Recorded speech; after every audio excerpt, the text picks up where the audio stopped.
கலைஞர் நகர் வடக்கு பகுதி கழகத்தின் சார்பில் துரை ரஞ்சித்குமார் அவர்களுடைய ஏற்பாட்டில் மிக பிரம்மாண்டமாக நமது பகுதியே களை கட்டி இருக்கக்கூடிய இந்த சமத்துவ பொங்கல் திருவிழா இன்னும் சீரும் சிறப்போடு நடந்து கொண்டிருக்கிறது. அருமைக்குரியவர்களே, இதோ மயிலாட்டம், ஒயிலாட்டம் என எல்லா விதமான ஆட்டங்களையும் வைத்து ஒரு சிறப்பான சமத்துவ பொங்கலாக இந்த விழா மலர்ந்திருக்கிறது.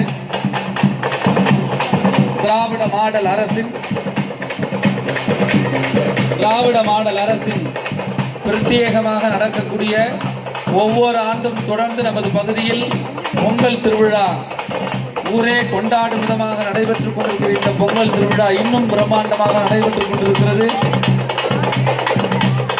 நமது கழகத்தினுடைய பிரமுகர்களும் நம் பகுதியினுடைய மாமன்ற உறுப்பினர் அவர்களும்